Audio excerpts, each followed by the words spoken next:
I'm fine. Good. Happy to be here.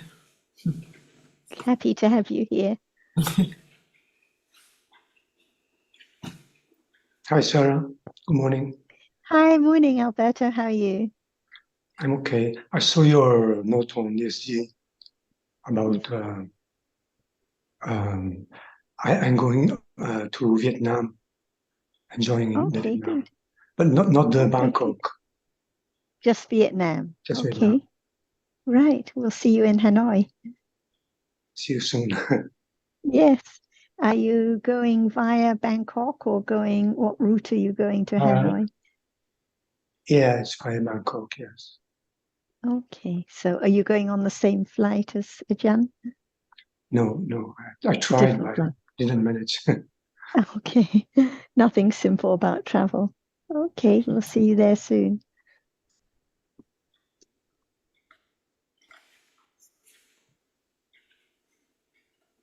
And Carmen, I was going to say when I saw you that I sent you a note because Zhao sent you a note. You may not have seen it on DSG.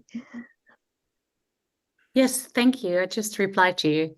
Oh, okay. And I will reply to Joe as well. Thank you. He's here now too. Morning, Zhao. Morning, Alan. Good afternoon, Sarah. Morning, Sarah. Afternoon, Zhao. Morning, Alan. Gets Yeah, complicated.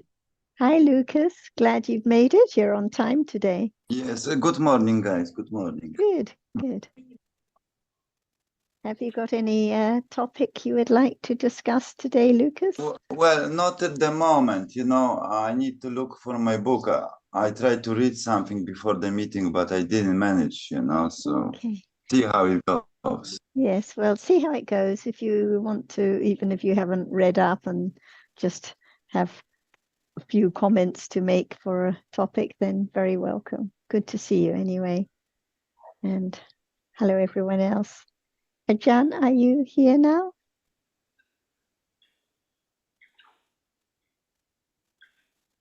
Yes, Sawadee everyone. Sawadee-ka, Ajahn. สวัสดีค่ะอาจารย์ สวัสดีครับ Sorry, ธนาชัย Kappa-san. So I think we can start. Does anyone have anything they would like to start with? Zhao, do you have a topic you would like to start with?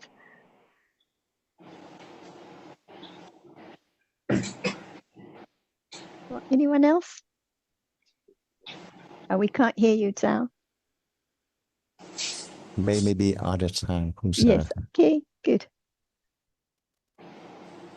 Jyotika, would you like to start? You said you were so glad to be here. So I'm sure you have a topic ready. No, Please I go don't ahead. have it ready, but I would like to hear again how it is. No one there, nothing to do, nowhere to go. Just being in daily life.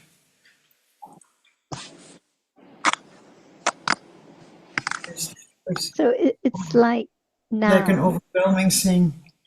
Overwhelming to no one there, nothing there. So like now, is there Yotika there? Is there someone there? Or are there just different dharmas arising and falling away? Maybe both. Different dharmas and then thinking a lot about I and the others and I'm here and they're there. But actually different dhammas, but also a name. Different name. But if there is no seeing, no hearing, no thinking, is there any name? So the name is just what is thought about. So we think about the name Yotika, we think about the name Gabby, but it's just the object of thinking. Because can a name be touched or seen or heard or tasted or just thought about? Heard, maybe. Heard. What is heard now? Your voice. My my voice or just the sound? Nee, the sound. Yeah, Just the the sound. sound. And then so quickly, because of memory, there's the idea of Sarah's voice, Gabby's voice, Suchin's voice, different voices. But actually, it's just the sound that is heard. So that's why we come back to understanding more about this moment. Because if it's just hearing the sound, thinking about the sound, the meaning, the name, then no one here, no one to do anything, because there is no one, nowhere to go, because no I Yes. to go anywhere. So it comes back to understanding, like now, just sound that is heard, hearing the sound, and the Yes. confidence that there are just these different dhammas at this very moment. But as we discussed last time, takes a lot of patience and considering and listening and reflecting again and again, because the idea of I'm here, you're there, my name, your character are so deeply ingrained.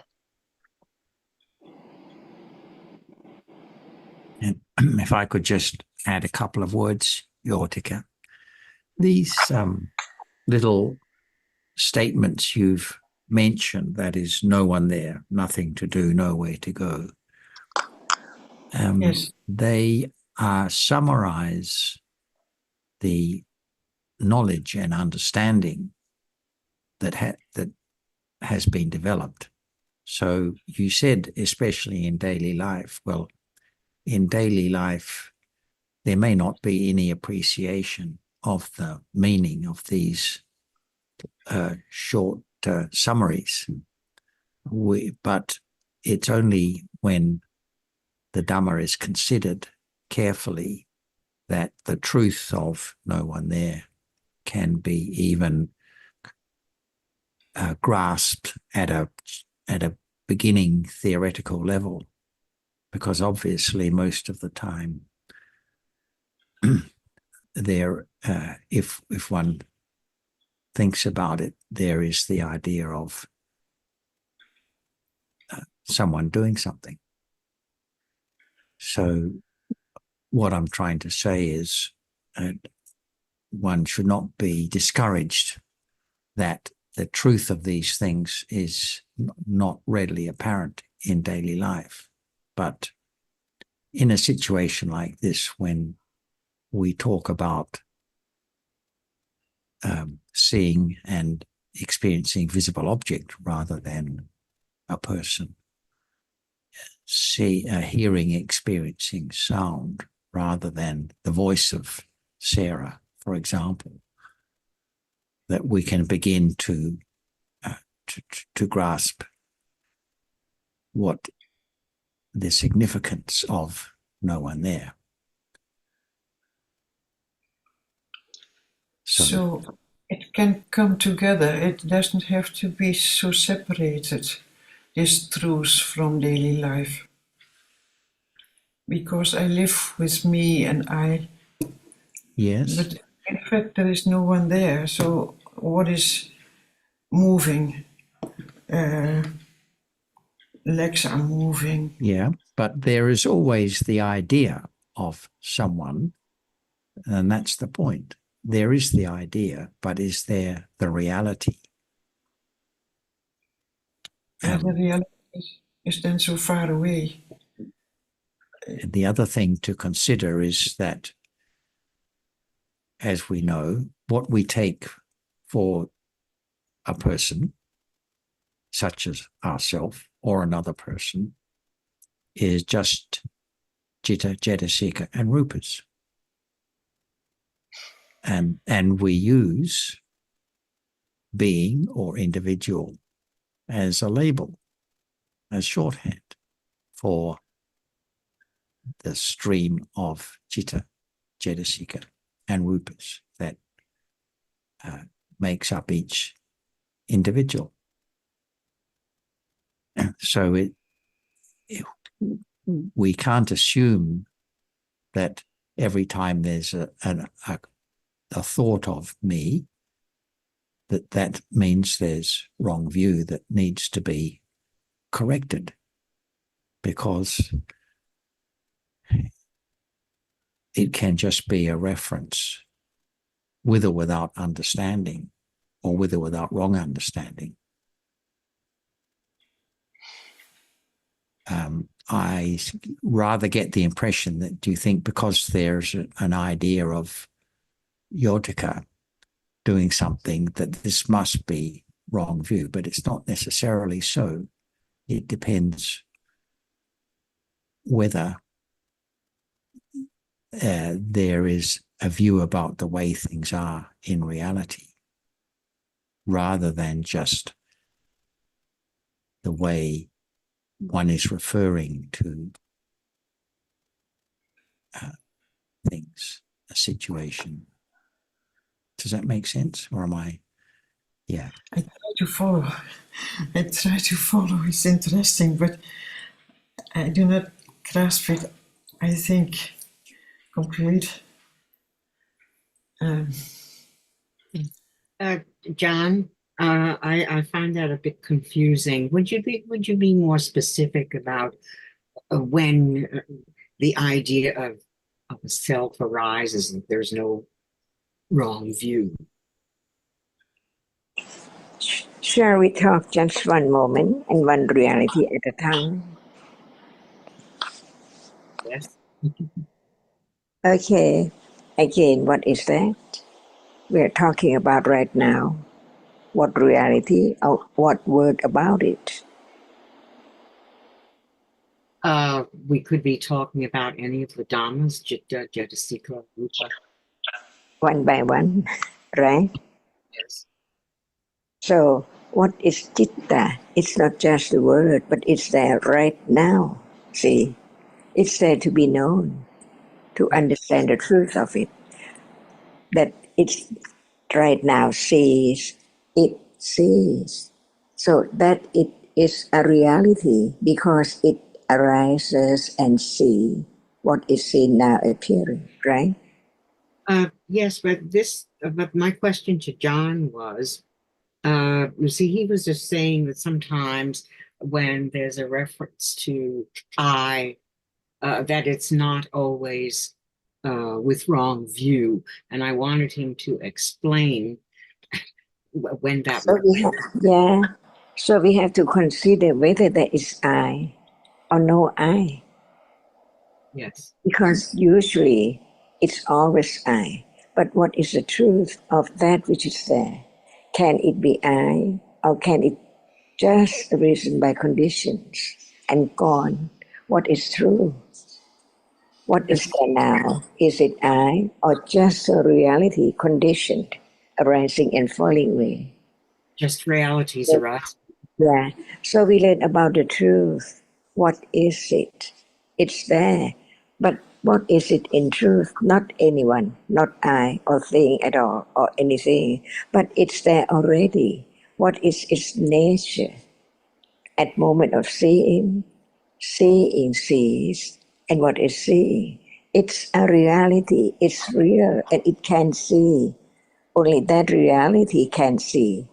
The other reality cannot see at all. That's why seeing is a moment of a reality which is conditioned to arise just to see. It's able to see, only that, and then gone. So we learn about seeing right now. Is it true? It's there by conditions. It arises just to see, that's all. Begin to realize the truth.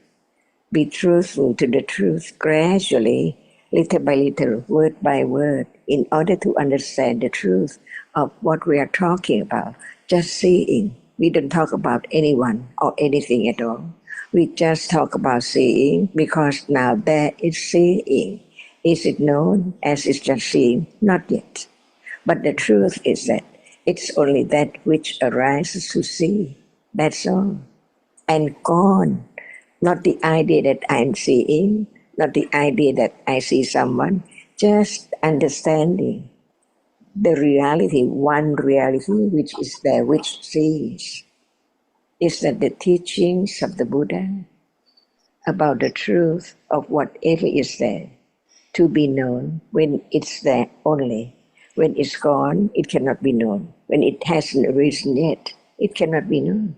So now, how can there be the confidence of the truth can be known only when it's there, to understand the nature of it as it is. As it is, it sees, not anyone see, because it's a reality which is conditioned to arise. Without its proper condition, it cannot arise at all. Is that true? Each word should be considered to understand the truth of whatever reality is there, to be known, its nature as it is. Seeing cannot hear, seeing cannot think. Now seeing sees a moment, only in a moment and then gone. At moment of seeing, it's not thinking, it's not liking. It's just a moment of what is seen is there seen, and the seeing only sees it, no one there at all.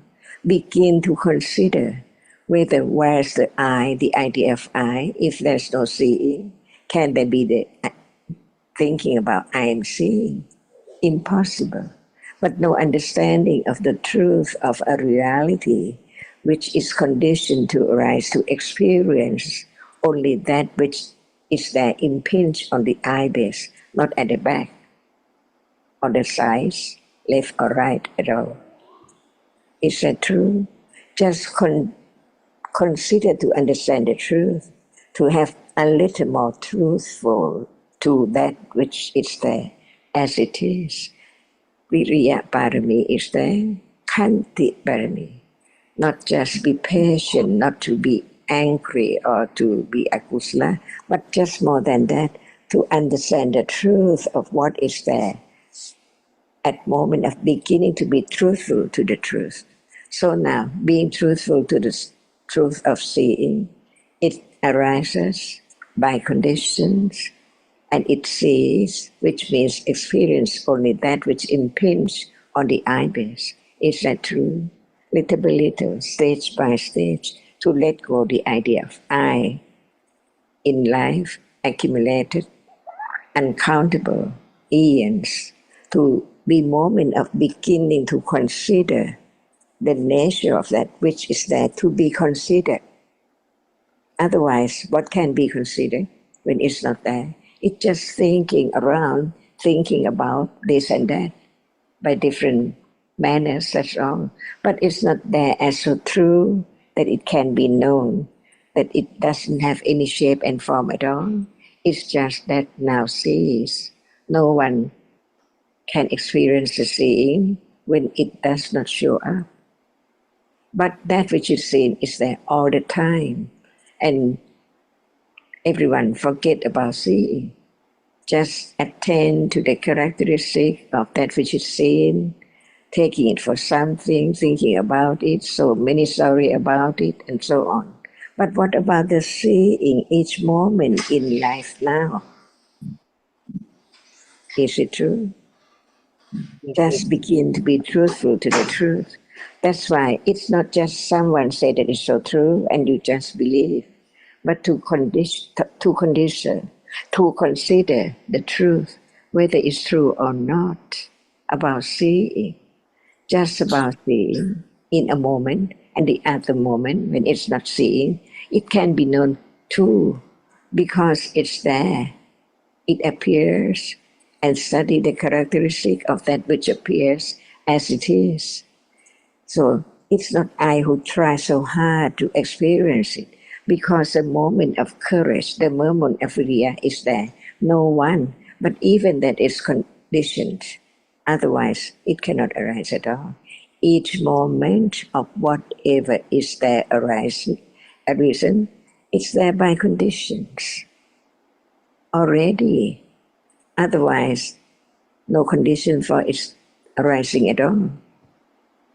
Nothing can arise without its proper conditions for its arising at all. Is that true? Just be truthful to the truth. Satya Bharani. Never change. It's I who open up the eyes and see What is the I? The I, see, is it conditioned as well? Whatever arises is conditioned by its proper conditions differently. Is that true? If it's not true, what is true? Begin to be truthful to the truth as part of me, because ignorance, attachment, wrong understanding, taking that which falls away as it's still there and it's something there. But in truth, it's gone, never to arise again. In samsara, not just in today or tomorrow or this life, but in samsara, never arise again. Like yesterday. All were there yesterday, couldn't arise again. Completely gone, just like death, momentarily death. Whatever arises falls away. Is that true? And it's now, right now. Seeing is not hearing, it's not thinking. Different ones so rapidly succeed one another from the moment to moment, on and on and on. Like now, just like now. Not only one reality, what is there arises and falls away in succession, different ones, never to arise again. And that is the meaning of anatta. No atta, not atta. No one, not anything at all. Is that true? Satya Parami. Otherwise, what is Satya Parami? That is what we call reality. Is that? What is real is real. Is that It's, right? it's what we call reality, what you are saying now. Is it real? Is it reality? Yes, it is real. That's why it is a reality. That's a reality. Yeah. It's still there or gone. Before anyone experiences it, see, all day, each moment gone, very certain,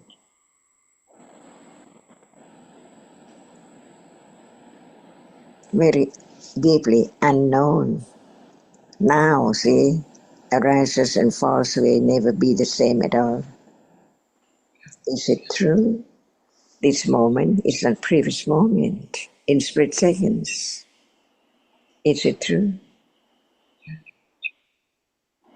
Otherwise, how can be Satya Barami before the truth can be discovered as Buddha had enlightened? Because this is the words of the teaching of Buddha, of the Buddha after his enlightenment. Did he say just like this? Whatever is there is conditioned. As soon as it has risen, it falls away instantly. Is that true? Seeing and hearing now cannot be in a moment, the same moment at all. Different moments. But who knows the moment of seeing, which is different from hearing. That's why we learn little by little to be truthful to the truth. To learn to realize the truth of no one. Anatta. No matter what is there, just is there and gone. Anatta. Not belong to anyone. It cannot be taken for being someone or something because it's gone, never to rise again. Is that true?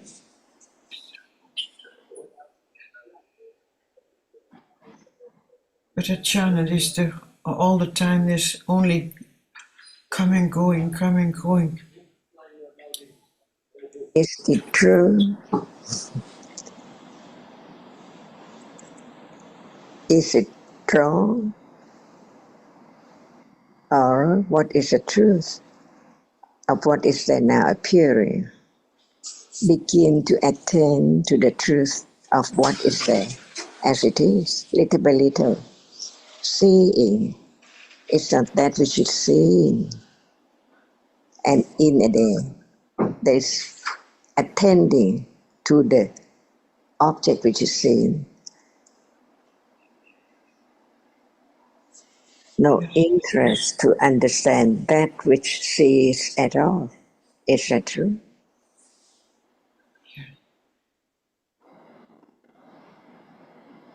And seeing is real, isn't it? Because it now sees and gone. So it cannot be anyone at all. No one see. The seeing arises to see and then gone.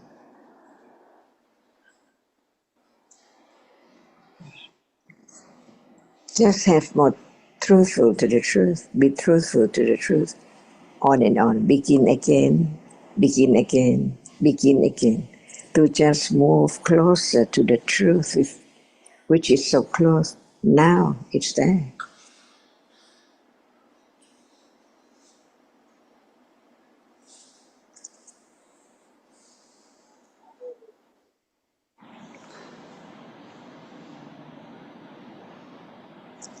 And why the truth is not known? See? Ignorance, attachment, the idea of self or I, so very firm that it's very, very difficult to just let go the wrong understanding to what is there as I or something. At moment of touching, it's just hardness, is that right? No one, nothing at all. And it arises and gone. No matter what is that experiences or what is that which appears. But is it possible that there is anything else than this? This is going on all the time. If it's not true, it cannot be experienced. But when it's true, it can be experienced, right? And the experience is right understanding. No other reality at all. It begins to listen carefully, to consider whether it's true or not. This is the beginning of parami, panya barami, satya barami, adidana barami, nekama barami. Without right understanding, there cannot be any parami to attain the truth at all.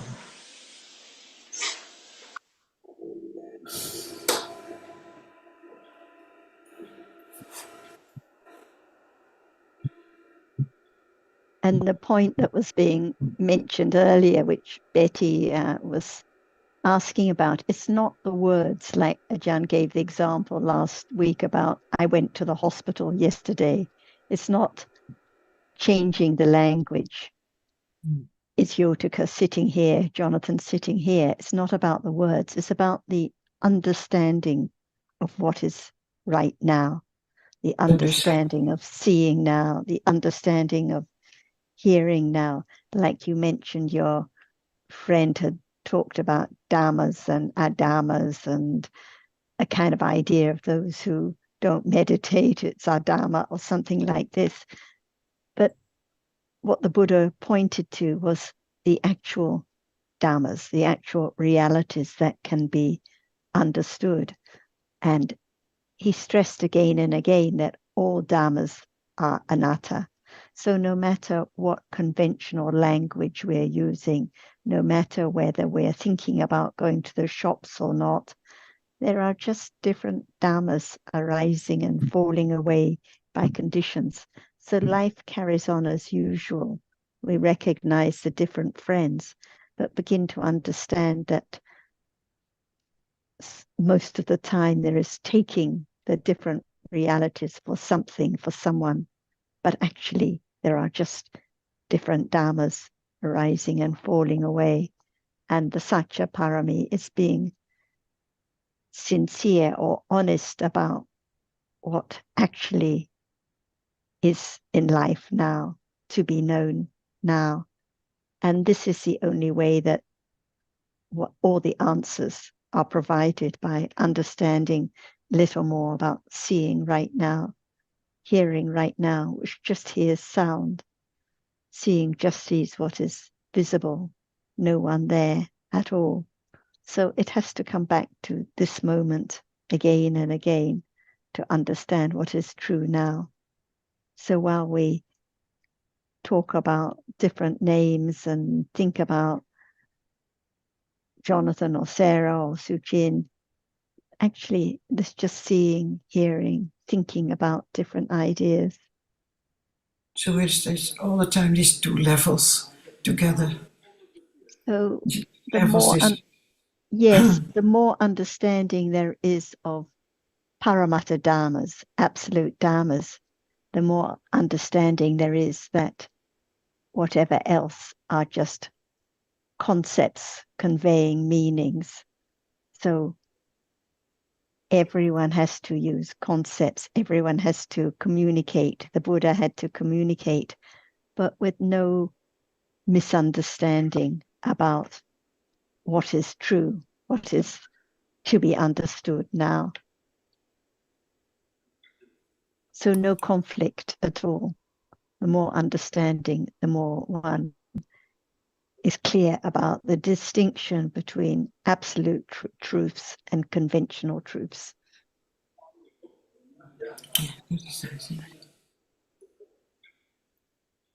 sadhu, sadhu. Thank you, Sarah. I get what you're. Is that a bit clearer, Betty? Yes. Good. Thanks. Betty, if I could just elaborate a bit, since you did direct a question to me. The wrong view is the wrong view of a self. A self has a particular meaning. It cannot be said that every thought of I involves a wrong view of self.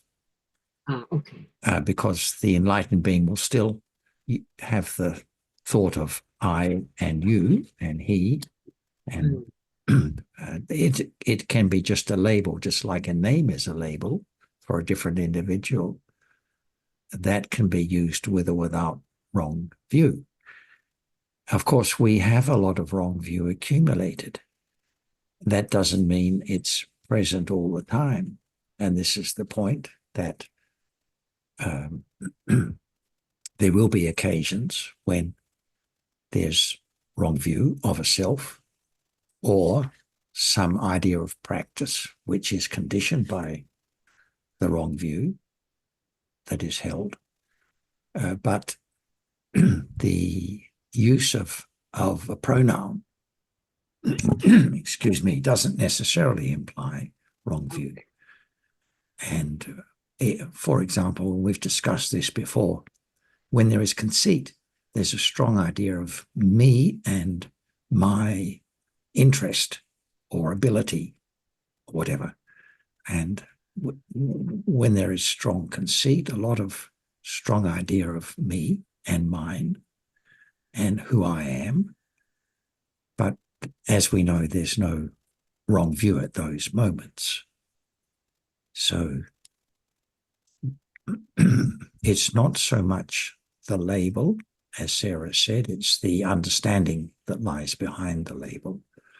But the fact that our understanding is relatively undeveloped and there's still a lot of wrong view, still doesn't mean that the wrong view is manifesting and can be and is there to be known by its characteristic all the time. It may be at the level of asava, for example, which means it's arising, but at a subtle level that is not apparent.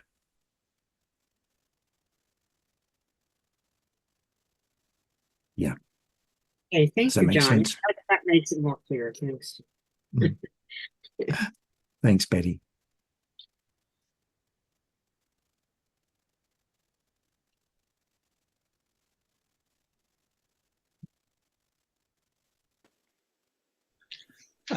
Can I ask something about the asavas? It's the asava arises at the sense door, at the moment of sense door experiencing, and these moments are very, very few compared to the mind or processes where asavas don't arise. Mind or processes are most it's already like nivarana and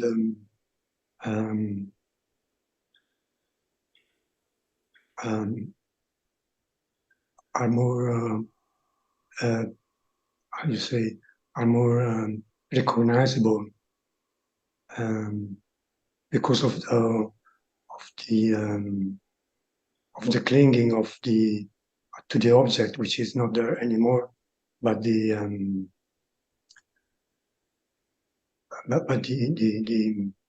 kilesa are so strong to keep on thinking about it. So I don't think that there is asava at those moments. It's already much more than that. It's already like being tied or being swept away or being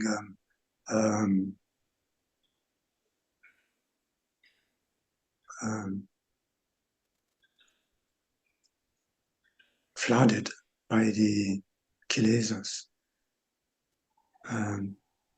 So it's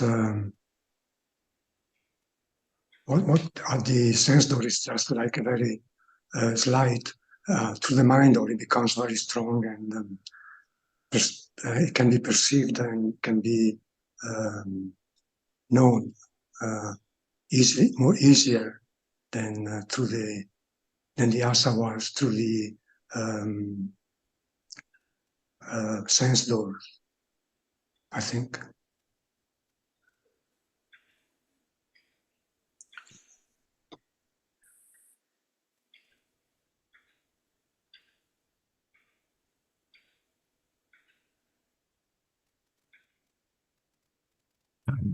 Would you like to summarize what you've just said, Alberto, in a short sentence or two? Thanks. Maybe, yeah. Because of we were talking about the asavas and how they are imperceptible. They are not. You cannot know that they are arising. But we know the asavas arise through the sense door. In the Javana process, in the sense door. But what follows in the mind door, the nimitta, the object is not there anymore. So it cannot be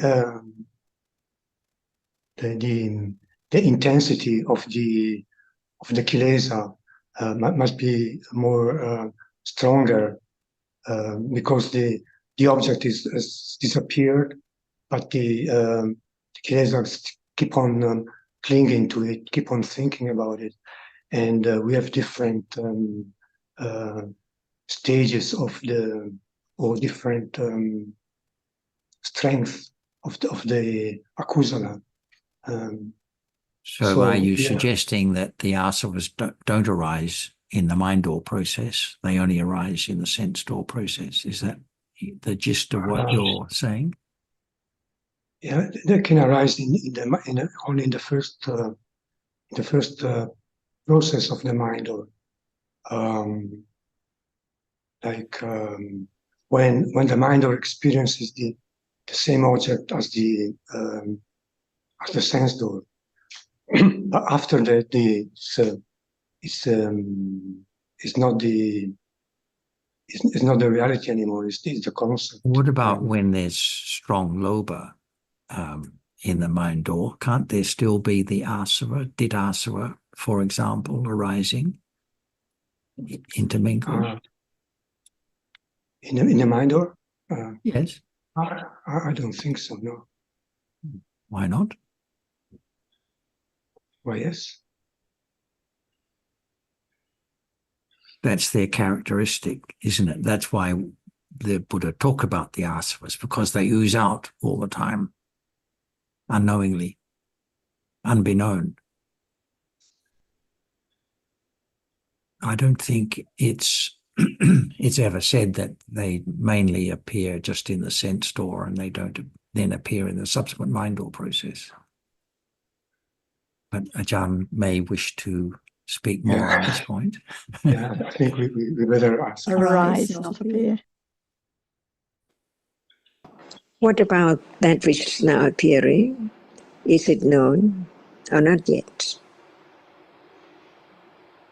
Not quite yet. So can that which does not appear be known? Like asava? But it's there for sure. But so very slight. Otherwise there is the idea, I'm sitting now. Right? How come that I sitting? Even we don't speak out at all. I'm sitting. But in mind, I'm sitting. Not in word, but it's me sitting right now.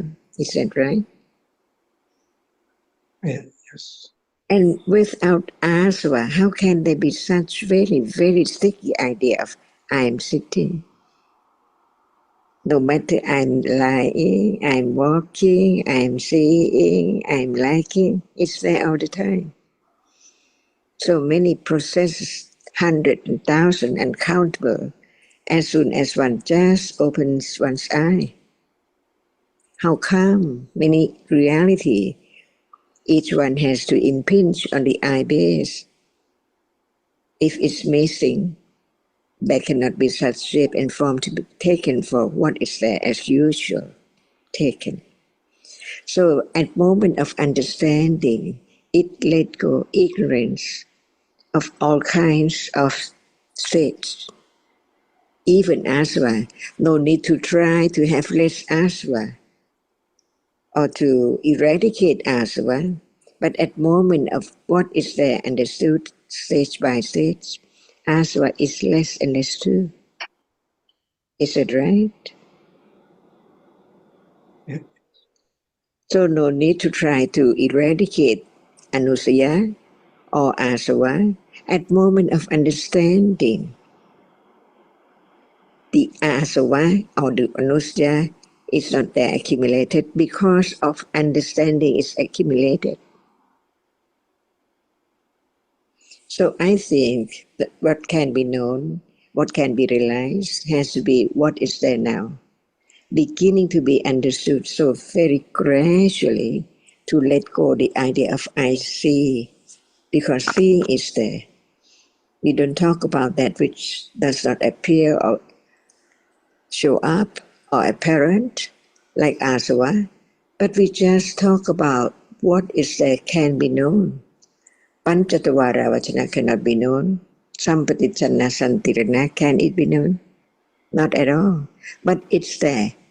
So nimitta of seeing, many moments of seeing with all those citta in between. This is how subtle and how deep reality is covered up by avijja. No understanding of any reality at all. Even seeing sees now, no understanding of seeing. And without the words of the truth is considered that it's so very subtle, but it can be realized at moment of attending to the truth, the characteristic of that which cannot be changed at all. The reality which arises to experience cannot change. It has to experience because its nature, its characteristic, is the reality which experiences an object. How can anyone change or control it? That's why learn to understand what is there. as it's there by conditions. Even seeing right now is not known yet. How can other reality like Asava be known? That's why the idea of trying to understand that which does not appear can be conditioned to experience that. No, sir. See, that's why learn to understand what is there, to be truthful to the truth that seeing is not known as it is yet. And it's not easy at all to begin to attend to the seeing.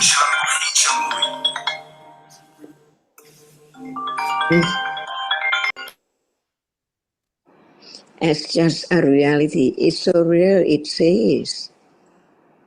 But the characteristic of that which sees does not appear to let go the idea of I see. That's why only right understanding can let go of the idea of self, taking it for something, or I, or he, or she, or anything. Little by little, so very gradually, against attachment and ignorance which rules over the moments of what is there, not to be known. Because of attachment and ignorance and the idea of something is there, condition, attachment to that object, unknowingly, so very subtle, like just a sound appears. What is it? It means ignorance and attachment is to that object already. What is it? Unknowingly. See, that's why learn to understand the word of the truth of this moment to begin to understand whether it's true or not. And this is the beginning of parami, not to change the truth at all. Firm confidence of the truth will lead to a little more understanding, attending to that which now appears but not can be known yet, like seeing now, hearing now, liking now, any reality in a day. If it's not known yet, never be sotapanna at all, because it has to let go, eradicate each reality from the idea of self, as it is something unknown about the truth of what is there just from moment to moment, the moment of seeing, the moment of thinking, the moment of liking. How can that be let go? The very strong idea of self. And that is the only way. No other way at all. It's only right understanding of the nature of that which is there, which can be known gradually, but not by wrong understanding. Try so hard to gain such knowledge without any understanding of what is there, so true that it's the only one reality that can be known. It has to be only what appears now. Never concerned about the past or the future, but no attending to what is there now. As long as there's not enough understanding of what can be known. It's not that which hasn't arisen yet, but it's there right now. The seeing is there right now, without hearing the way to understand the truth, considering it's there by conditions, and it cannot hear, it just arises to see. That's all. That's all. Little by little, understand the characteristic of a reality which experiences an object. Just arise to experience, but it has different characteristics by conditions. Thinking is not seeing at all, impossible. Seeing experience directly the reality which is there appearing to seeing now. As long as it hasn't been considered that is just that which is there.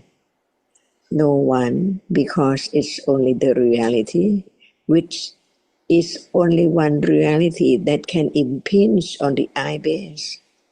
And what about the I base? Just one of the rupa together with the four primary rupas. How tiny it is, and what impinges on it is so tiny as well, until it appears as something with shape and form. Just one dot cannot be anything, no form, no shape yet. But the more it's there, on and on and on, it conditions the nimitta, shape and form, to be known as something. No understanding that it's gone, because it's not the form and shape, but it's the reality which can be experienced by seeing only.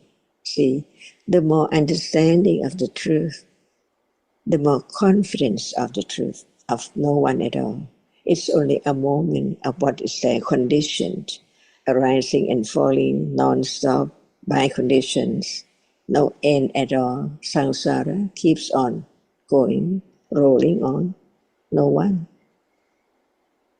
So to let go the idea of self and something is not easy at all, because it has been accumulated uncountable years. And just hearing about the truth that seeing sees, but the nature of seeing as that which has no shape and form at all, no smell, only the reality which sees, see, no rupa in it. What is moment when it's there appearing as it is? Nothing with it at all. So where are all which are taken for the whole world, the chairs, the river, and the mountain, cannot be there at all. So right understanding is so sharp to understand the truth, that is so true. No one, no ocean, no mountain, no star, no moon at all. Only that which is there. Is that true? In a moment, at a time. Otherwise, the truth cannot be revealed when there's no understanding of the truth that is just in a moment.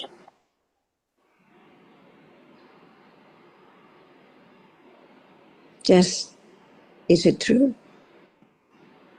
To be confident, firmer and firmer of the truth. Satya Barami.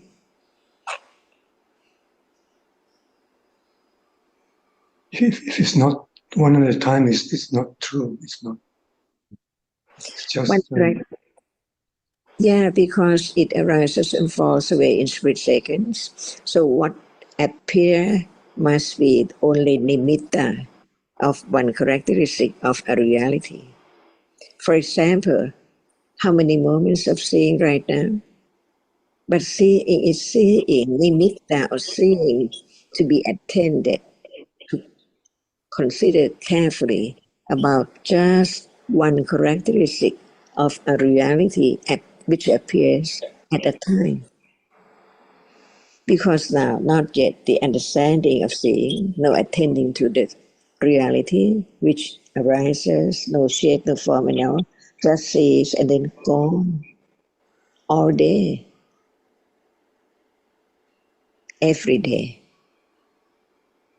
Understanding is not just the word, that it's a reality. Pariyatti is citta. How many cittas are there, different by conditions? That is just thinking about the way it is. But the reality of that which is not anyone at all, not anything at all, is not yet known. So that's the idea all day,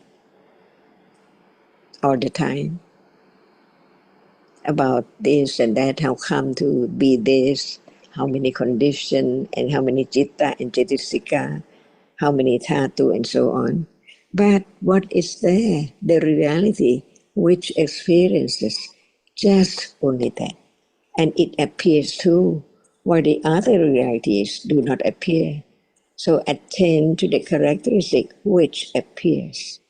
Otherwise, how can there be any wise attention to understand the truth of that which appears from moment to moment, different ones by conditions? Is that the teaching of the Buddha?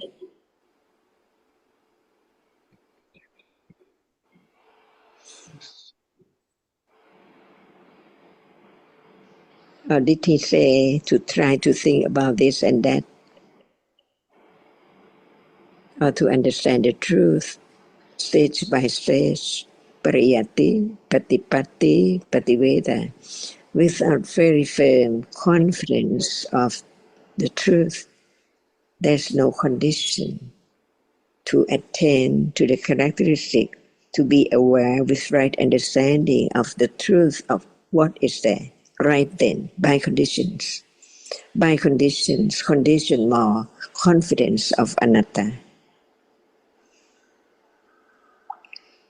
And now, beginning to have firm confidence, whatever is there, from moment to moment, must be only by anatta conditions.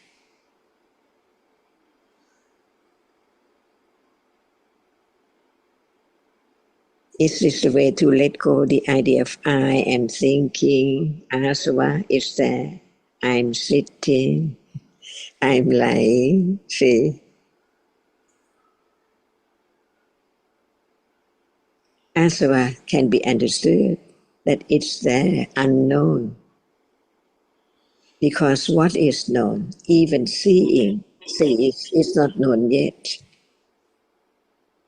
And if it's not known, how can it let go the idea of I or something? So patience, khanti barami, must be there for sure.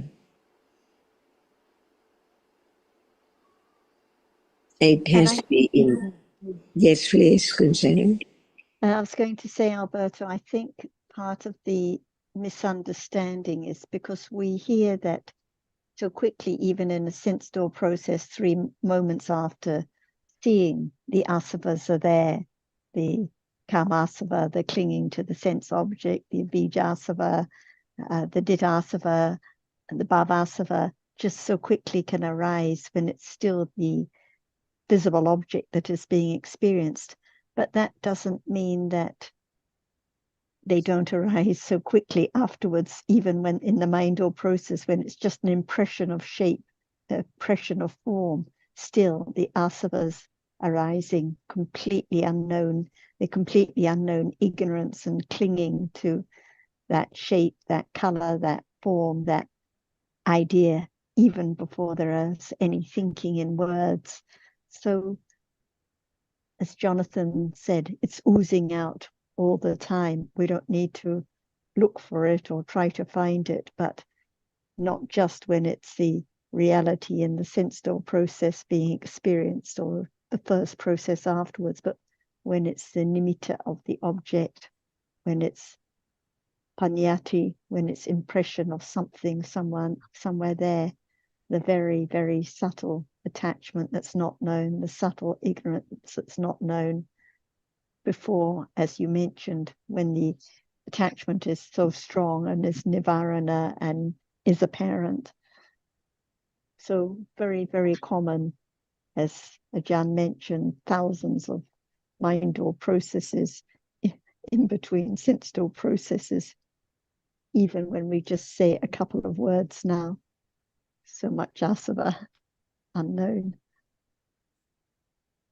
And likewise, when we are daydreaming or planning something for tomorrow, no sense door, no relevant sense door impressions, but just mind door thinking, but still the asavas there.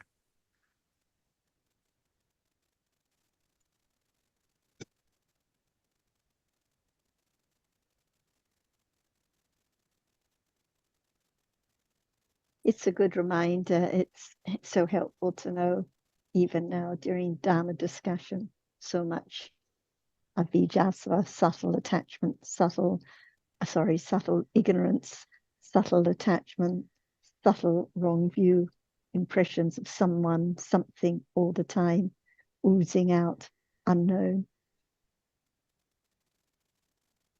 I'm just thinking, I don't know if it's relevant, but like when there is tinamida, when there is like a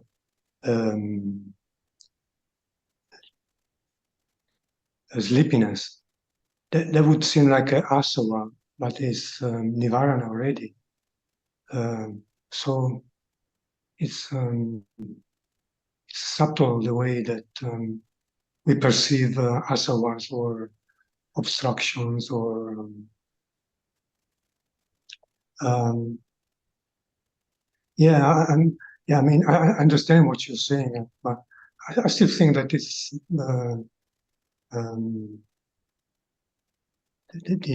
we don't perceive, we don't realize we have even the grosser akusala like nivarana, and they just pass by without us noticing it, right? Even if they are. If there was not the subtle tina and mida, could there be the strong tina and mida, the nivarana? So when there's karmasava, can there not be the very slight unknown tina and mida, also with those moments of clinging? Yeah, I see your point. Yeah, okay. Just because they're given in classifications of nivaranas doesn't mean that there cannot be slight, subtle degrees of those different defilements. Yeah, as us accompanying the asavas. Good point, sir.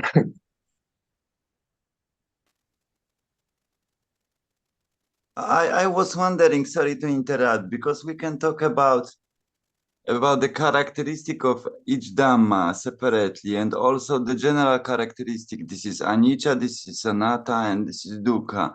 And I wonder what is the point of the goal of that, because if this is enough, like seeing is seeing only the characteristic, or we need to also remember, and this is maybe most important, like this is anicca, dukkha, and anatta, my question is, this is the point, if we only know the characteristic of Dhamma, but we forget the anatta-ness, anicca-ness, and dukkha-ness, that's the question, Well, thanks, Lucas. Yeah, good question. So when you say we only know the characteristic, you're referring to the individual characteristic of the different dhammas. But of course, anicca, dukkha, anatta are also characteristics, and they are the characteristics that are common to all dhammas. And I agree with what you say, that the emphasis often seems to be on knowing the individual dhammas. Is this dhamma or that dhamma? Is it kusala or akusala? Is it tina or is it mida? Whereas the important thing actually is to know the general characteristics of anicca, dukkha, anatta, because it is that understanding that eventually conditions the letting go of attachment to becoming in samsara.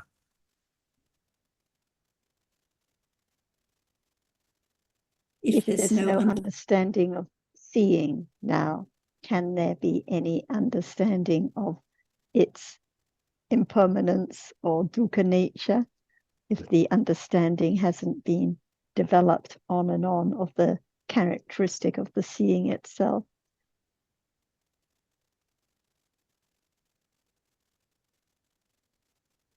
Let's see if it's good to hear your topic, Lucas. Let's see if Ajahn would like to add more.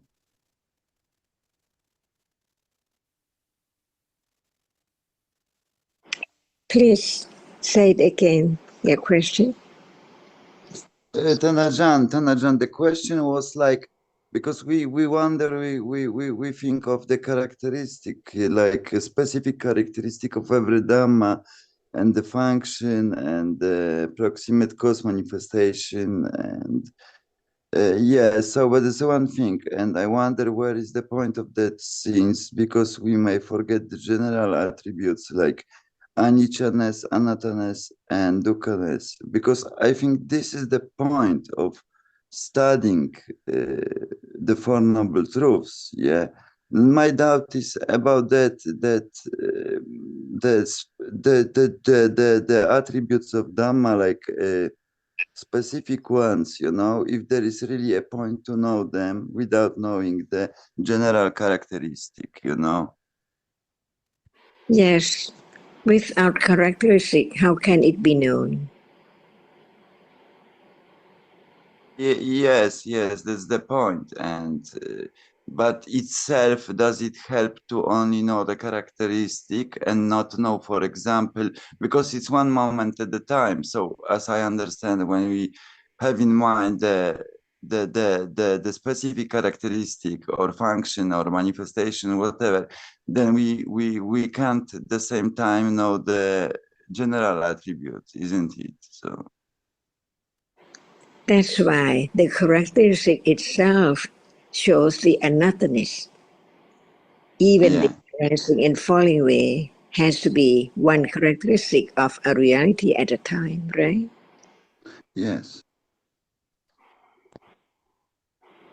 That's why we can understand the nature of reality by its characteristic and begin to experience the truth and understanding that whatever arises falls away no matter what characteristic, right? Whatever Mm-hmm. arises, what is there has to be gone, never to arise again. To understand that that is the meaning of anicca, dukkha, and anatta. No one there, just the conditioned reality arising and falling away non-stop.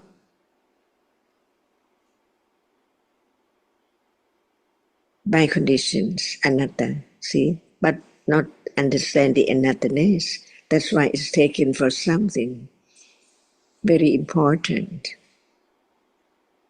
What is there in one's life is so very important.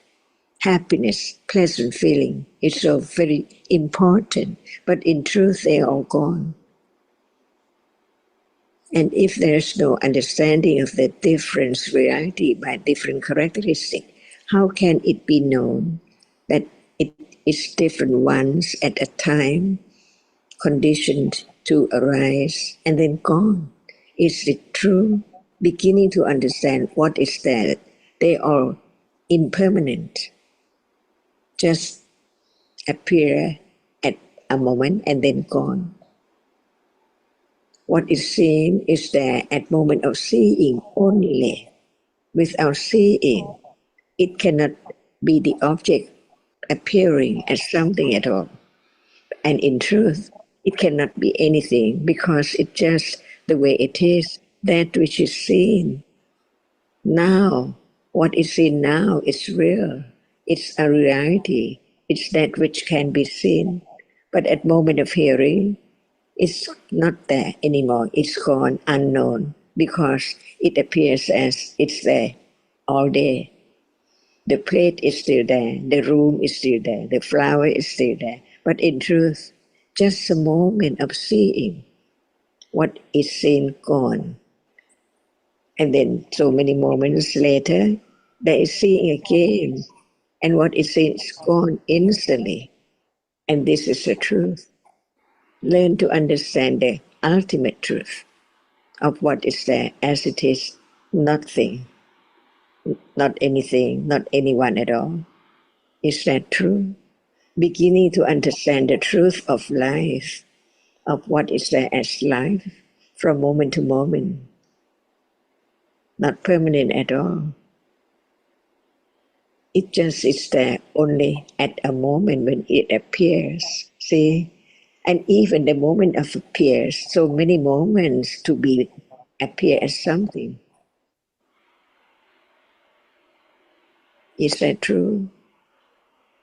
Just begin to be truthful to the truth firmer and firmer to understand what is meant by khanti, understanding the truth gradually, so very little but so very true. So the truth can be an object of understanding, appear well at moment of understanding, and clearer and clearer when there's more and more understanding. So all depends on understanding, but nothing can change the truth of the way it is.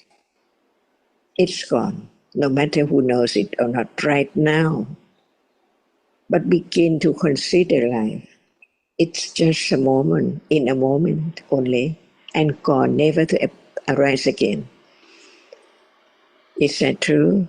It conditions less clinging because of less ignorance. So very gradually, from moment to moment, until it's completely, absolutely gone. Ultimately, never arise again. And that is meant by the third noble truth.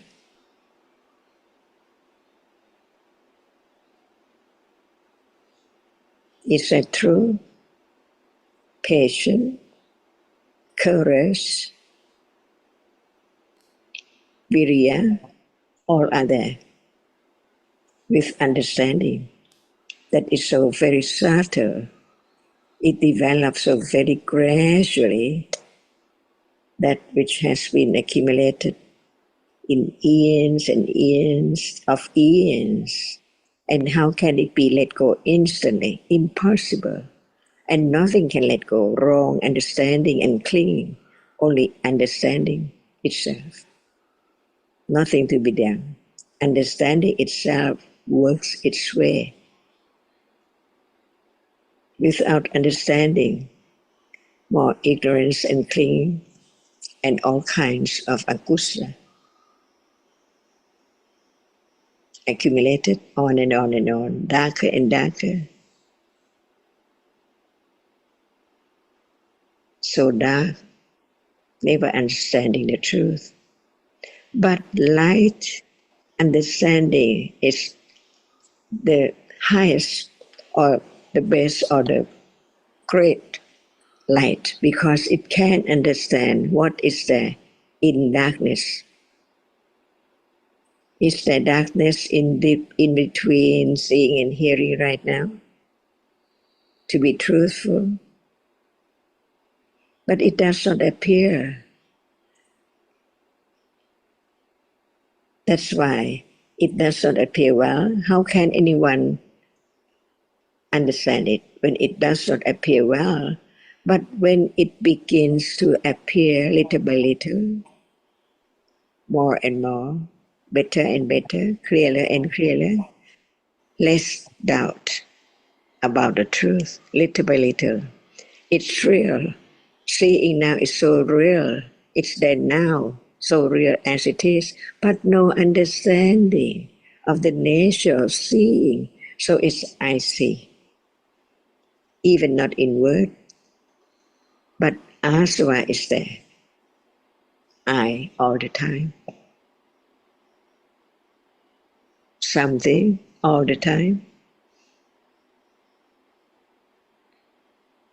Cover up the truth by avijja and attachment from moment to moment, on and on and on, until being truthful to the truth, begin to understand what is there with firm confidence.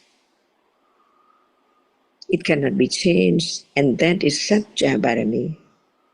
Without all kinds of Barami conditioned by Panya, how can there be the moment of realizing the nature of what is there? As we have heard it, it's so true. Never change at all, no matter what moment, years and years ago, the truth is the truth. Just, is that right? Is it true to be conditioned for firm Parami, Satya Parami, Adhidana Parami, with Virya Parami, Nekama Parami, Adhidana Parami? See, by conditions, so very gradually, according to the enormous accumulation of avijja and lopa and other kilesa, comparing to just few moments of listening and considering, so very little. But patience there, courage is there, understanding the truth that nobody can change and it can be known depending on parami. Without parami, it's just the idea.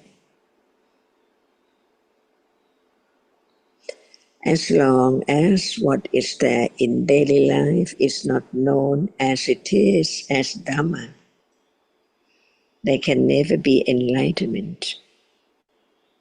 There can never be the eradication of wrong understanding and attachment with ignorance of that degree.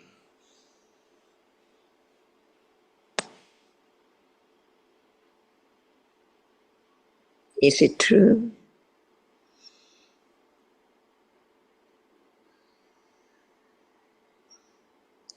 If not, what is true?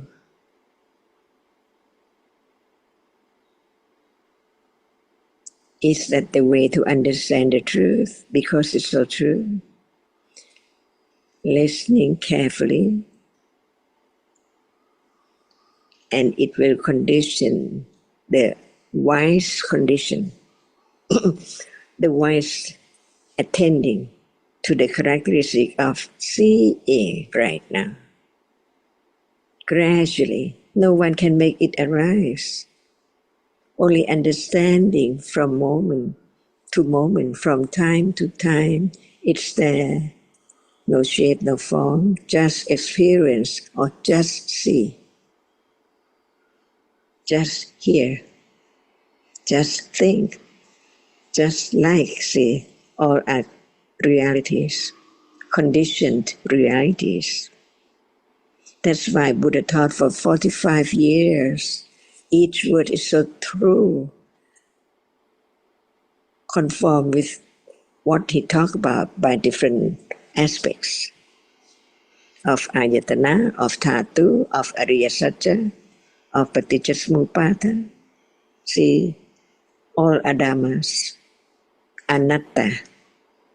So begin to understand the anatta-ness now of what is there, no matter by what conditions, painful feeling or very pleasant feeling, just in a moment and gone. No more memory of this life and its next life. Like this life, no more memory of past life. No, this person yet until death is there. And one karma condition the moment of birth to be this person. So next life is just the same.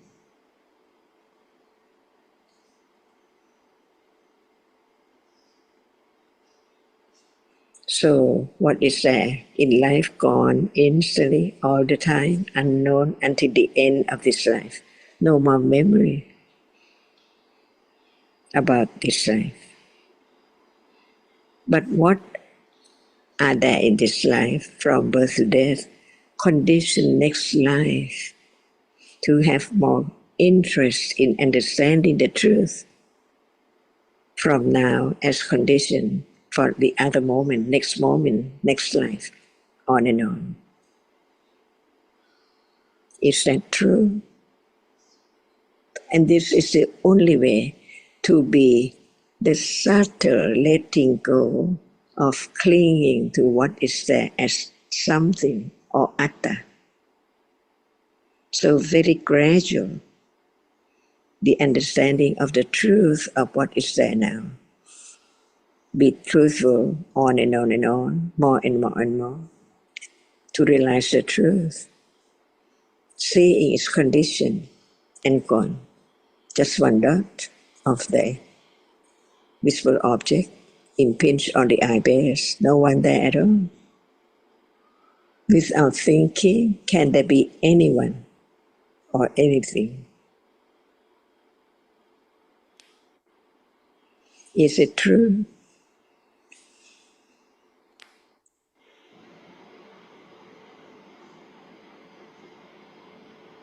In other words, Lucas, without understanding more about the Dhammas now that appear in daily life, like seeing what is seen, hearing, sound, there can never be any understanding of what is meant by anatta or what is anicca or dukkha, because one will just think in conventional language, oh, everything's impermanent or everything is unsatisfactory, but it's referring to the characteristic of the dhammas that appear now in daily life.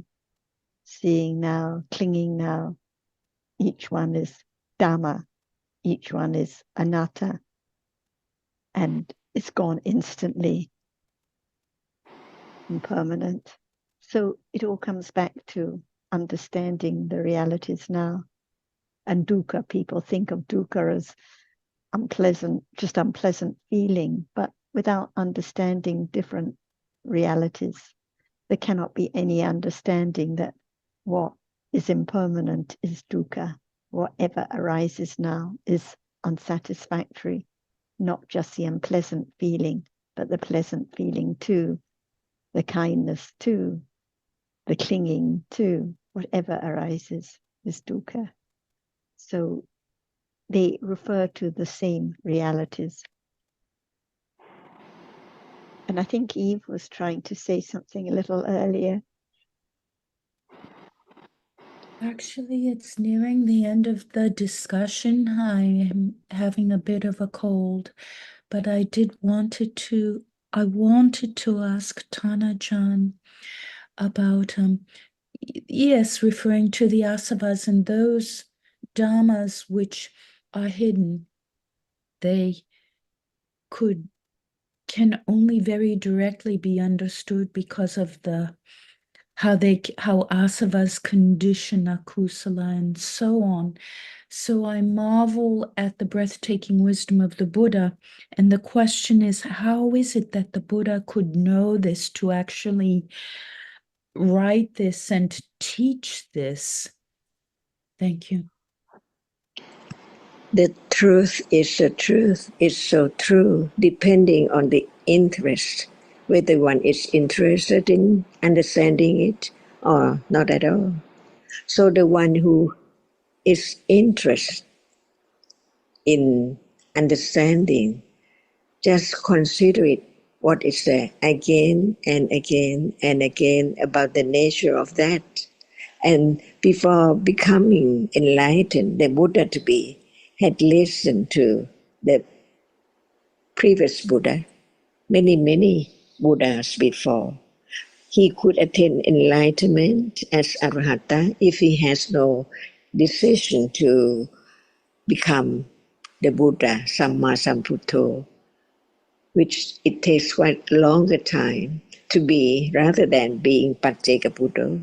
See how kindness of compassion he had for everyone, not just for oneself to understand the truth, but for the others, because the truth is so very subtle before anyone can imagine.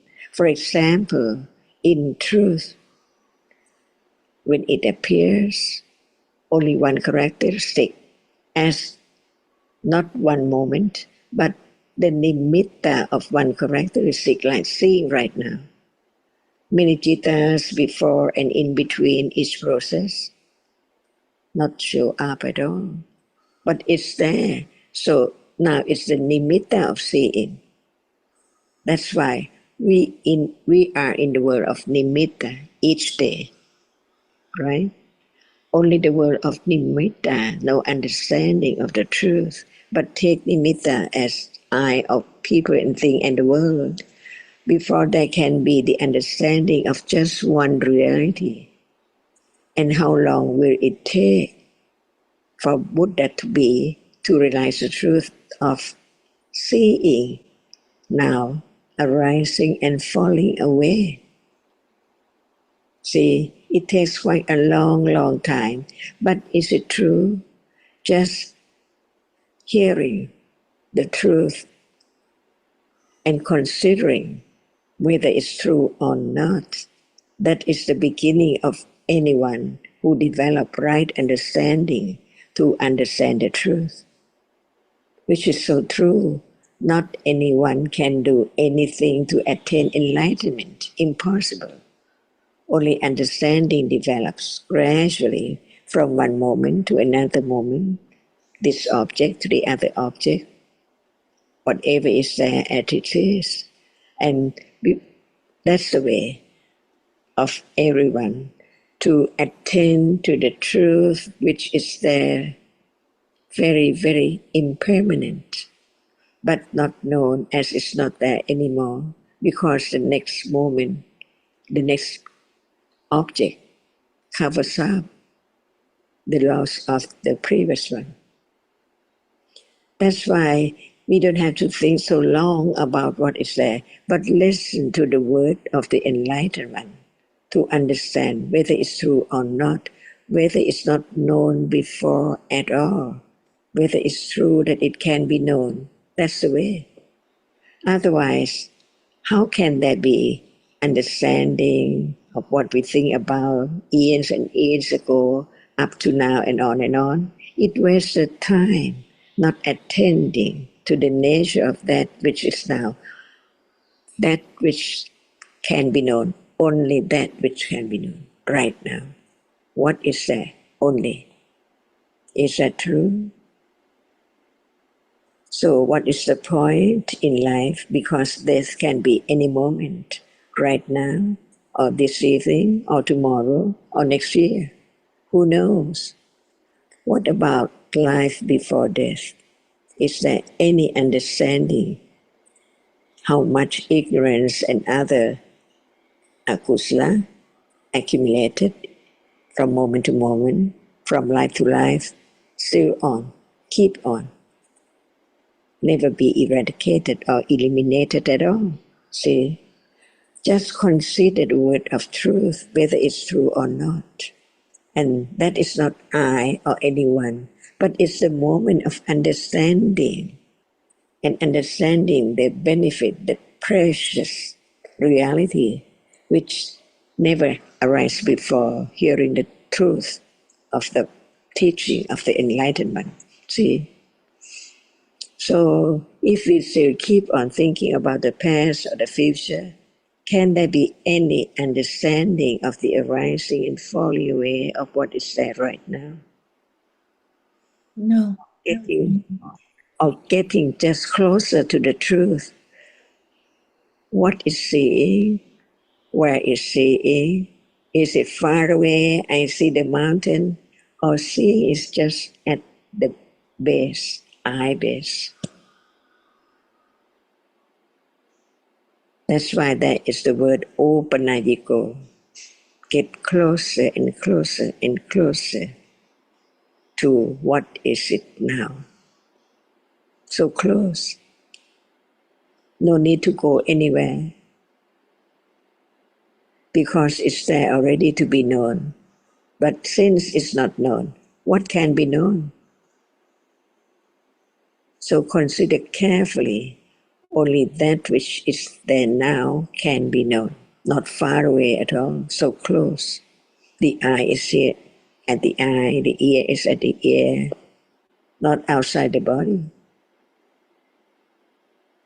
So what is the truth of what is taken for I without the reality which experiences the object?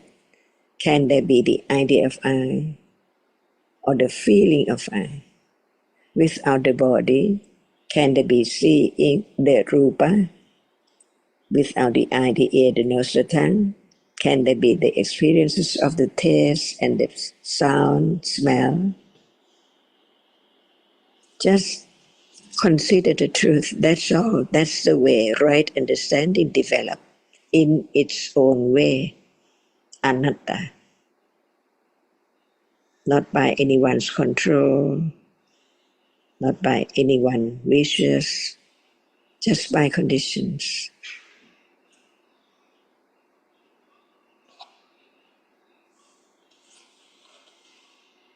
Is it now? Now, it's now. And only right understanding understand it now. What is now? If there's no understanding of what is now, it needs more and more considering about the truth. What is true in life? It has to be now, this moment, not permanent. It's the way to letting go very slightly, very subtly, that moment is letting go, understanding the subtlety of realities. Let go the idea of trying to do something to experience it. But how can it be? Because even it's there now, it's not known. Impossible. No other way. Is that true? Yes, it's true. I appreciate everyone's understanding so much.